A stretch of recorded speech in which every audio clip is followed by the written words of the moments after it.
S inhibitors ARBs देंगे, B for beta blockers देंगे, D for diuretics देंगे और डिफिब्रिलेट करेंगे, ठीक है। लेकिन एक बात जो इंपॉर्टेंट बात है वो ये है कि जितने भी डायलिटिक कार्डियोमायोपैथी की मोस्ट कॉमन कॉज मैंने क्या बताई, इस्कीमिया आपको बताई। अभी तक एमसीक्यूज के इसमें यही पॉइंट्स थे। नंबर 2 पे हम बात करने लगे हाइपरट्रॉफिक कार्डियोमायोपैथी। हाइपरट्रॉफिक कार्डियोमायोपैथी दो तरह की होती है, मैंने कहा था हाइपरट्रॉफिक कार्डियोमायोपैथी होती है, एक होती है हाइपरट्रॉफिक ऑब्स्ट्रक्टिव कार्डियोमायोपैथी। इन दो में डिफरेंस है। जो हाइपरट्रॉफिक कार्डियोमायोपैथी है वो मेनली किस वजह से होती है, हाइपरटेंशन की वजह से। मोस्ट कॉमन एमसीक्यूज नोट कर ले कि जो हाइपरट्रॉफिक कार्डियोमायोपैथी है मोस्ट कॉमन कॉज हाइपरटेंशन। एक पेशेंट है, हम कहते हैं left ventricle hypertrophy, left ventricle hypertrophy, left ventricle LVH LVH, वो क्या चीज है, वो ये है हाइपरट्रॉफिक कार्डियोमायोपैथी है, ठीक है। तो उसके अंदर हार्ट का साइज लेफ्ट वेंट्रिकल का इंलार्ज होने की वजह से अगर हार्ट का फंक्शन कॉम्प्रोमाइज हो रहा है, वो क्यों हो रहा है, हार्ट डायस्टली नहीं कर पा रहा, वो इतना उसके वेंट्रिकल का साइज अपने नॉर्मल साइज से 2 to 3 टाइम्स ज्यादा बड़ा हो गया, वो कॉन्ट्रैक्ट कर रहा है लेकिन प्रॉपर रिलैक्स नहीं कर रहा, उसे फिलिंग के लिए स्पेस ज्यादा नहीं मिल रही। फॉर एग्जाम्पल अगर 100 ml फॉर एग्जाम्पल एक हार्ट की लेफ्ट वेंट्रिकल में स्टोर होना था, वो 100 ml की बजाय 50 या 60 ml स्टोर हो रहा है, तो उसकी वजह से भी कार्डिक आउटपुट कम हो रही है और उसकी वजह से पेशेंट हार्ट फेलियर में प्रेजेंट कर रहा है, ठीक है। अब हाइपरट्रॉफिक कार्डियोमायोपैथी में जो एडिशनल दो चीजें आती होती हैं वो याद रखने वाली है, वो ये है कि इसके अंदर पेशेंट को S4 मिलती है। S4 हाइपरट्रॉफिक कार्डियोमायोपैथी के अंदर क्या मिलती है, S4 क्या होती है, फोर्थ हार्ट साउंड, यानी इसमें गैलप आएगा with S4 heart sounds. Heart failure में S3 आती है, अगर S4 का कहीं पे भी लफ्ज ज़हन में है तो आपके ज़हन में हाइपरट्रॉफिक आना चाहिए, ठीक है। दूसरा जो हाइपरट्रॉफिक कार्डियोमायोपैथी है ये एथलीट्स के अंदर हो सकती है, और उसके अंदर जो मेन पेशेंट को जो आपके पास मोस्ट कॉमन सिनेरियोज आते हैं ना, वो ये होता है कि एक यंग बच्चा था, यानी 20 years old male, runner by profession, while running in school suddenly collapsed and died, ठीक है ना। उस पेशेंट को सडन कोलैप्स हुआ, वो डाइड हो गया, ठीक है ना। उसकी जो प्रीवियसली ये था कि उसको जब आपने यानी इस तरह इसके अंदर आपने एको की और उसके अंदर आपको जो है वो आपको कुछ फाइंडिंग्स मिल सकती हैं, ठीक है। लेकिन इसके अंदर फिर वही बात आ जाती है कि इसके अंदर दो बातें भी हमने बात की, हाइपरट्रॉफिक कार्डियोमायोपैथी और हाइपरट्रॉफिक ऑब्स्ट्रक्टिव कार्डियोमायोपैथी। तो ये जो मैं आपको सिनेरियो बता रहा हूँ ये मैं बता रहा हूँ हुक्म का हाइपरट्रॉफिक ऑब्स्ट्रक्टिव कार्डियोमायोपैथी से हुक्म भी कहते हैं, ठीक है ना।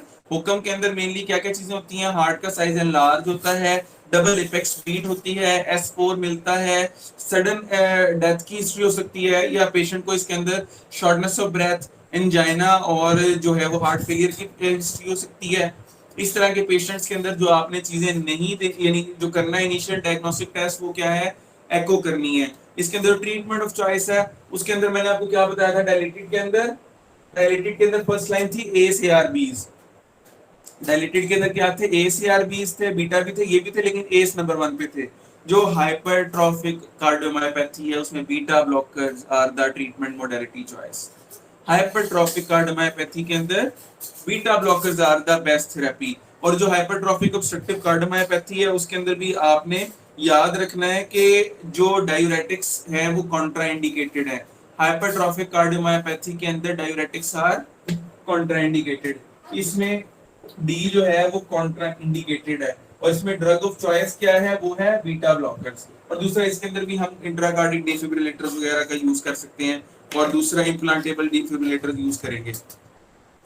अब हाइपरट्रॉफिक के अंदर इनिशियल इन्वेस्टिगेशन, हाँ डायलिटिड के अंदर एक ही इन्वेस्टिगेशन ऑफ चॉइस थी, वो थी एकोकार्डियोग्राफी। जो हाइपरट्रॉफिक कार्डियोमायोपैथी है इसके अंदर इनिशियल इन्वेस्टिगेशन तो एको है, लेकिन जो मोस्ट एक्यूरेट है वो कार्डियक कैथेटराइजेशन है। जिस तरह हमने पहले बात की थी वेल्वुलर हार्ट डिजीज की, उसमें एक हुक्म को ऐड कर लेंगे, हुक्म के अंदर भी जो मोस्ट एक्यूरेट है वो आपकी कार्डियक कैथेटराइजेशन है। अब इसके अंदर एक इंपॉर्टेंट एक एमसीक्यू आ सकता है कि सिस्टोलिक एंटीरियर जो सिस्टोलिक एंटीरियर मोशन जो है SAM of the mitral valve की बात करते हैं कि जो माइट्रल वाल्व को अपनी प्रॉपर्ली प्लेस में नहीं होता हुक्म के अंदर, तो उसमें जो मर्मर है वो सिस्टोलिक एंटीरियर मोशन, यानी कि उसके अंदर हम ये मैं एग्जैक्ट इसकी आपको डिटेल जो है ना वो लेक्चर के बाद इसकी आपको एक मैं पूरी डिटेल शेयर कर दूंगा। बस आप ये रख लें कि systolic anterior wall motion normality of the mitral valve वगैरह ऐसा कोई लफ्ज आपके ज़हन में आए तो आपके ज़हन में आना चाहिए कि ये हुक्म की क्लासिकल फीचर है।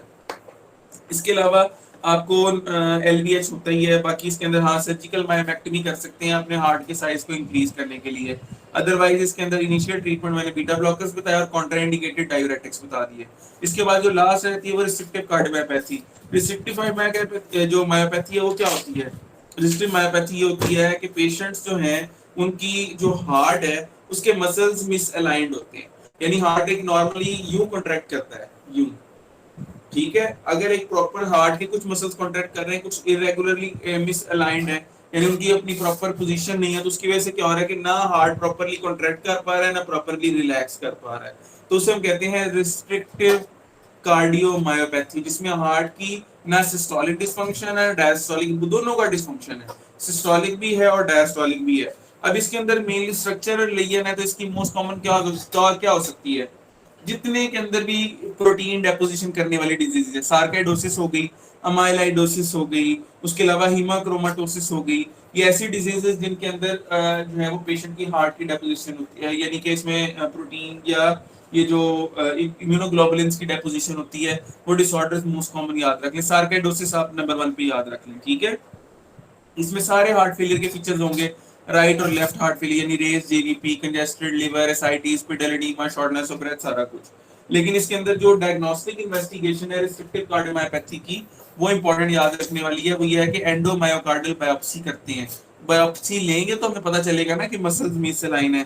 और इसके ट्रीटमेंट के अंदर याद रख लें कि इसके अंदर हमने मेनली वही करना है कि अंडरलाइन कॉज को ट्रीट करना है। अगर सार्काइडोसिस है उसके अंदर कॉर्टिकोस्टेरॉइड्स दें, अगर अमाइलोइडोसिस है उसमें भी स्टेरॉइड्स दें, हीमोक्रोमाटोसिस है तो उसके लिए पेशेंट को जो आयरन चिलेटर्स वगैरह दें और उसको ट्रीट करें, ये इसका अंडरलाइन ट्रीटमेंट। और बाकी हार्ट फेलियर को ट्रीट करना है डायबिटिक्स के साथ। अब इसके अंदर जो इंपॉर्टेंट बात है हार्ट कार्डियोमायोपैथीज की, वो मैं दोबारा से बताता हूँ। डायलेटेड कार्डियोमायोपैथी, ABD तीनों चीजें करनी है, ठीक है। डायलेटेड कार्डियोमायोपैथी के बाद आया था हाइपरट्रोफिक कार्डियोमायोपैथी। इसके अंदर डायग्नोस्टिक इनिशियल इन्वेस्टिगेशन क्या थी? एको। डायग्नोस्टिक इन्वेस्टिगेशन क्या थी? Cardiac catheterization. क्या देना है? Beta blockers. कॉन्ट्राइंडिकेटेड क्या है? डायूरेटिक्स, उसमें भी स्पाइरोनोलेक्टोन इज कॉन्ट्राइंडिकेटेड, ठीक है।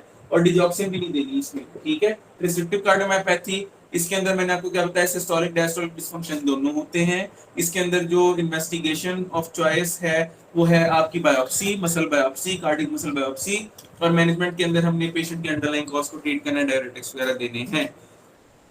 अब इसके बाद जो इम्पोर्टेंट अब लास्ट टॉपिक हमारा जो रह गया वो करने वाला, वो है आपकी पेरिकार्डियल डिजीजेस। उसके अंदर पेरिकार्डाइटिस है।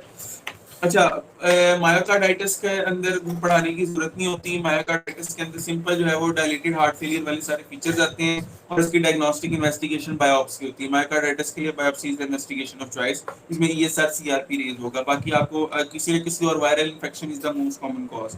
फिर पेरिकार्डियल डिजीजेस आ जाती हैं। पेरिकार्डियल डिजीजेस के अंदर जो है वो पेरिकार्डाइटिस है। पेरिकार्डाइटिस के सारे फीचर्स आप लोगों को माशाल्लाह सब कुछ आता है। सिर्फ आपसे तो थोड़ी बात करनी है कि मोस्ट कॉमन जो वायरल होता है, उसके अलावा ट्यूबरकुलस पेरिकार्डाइटिस भी हो सकता है। जो वायरल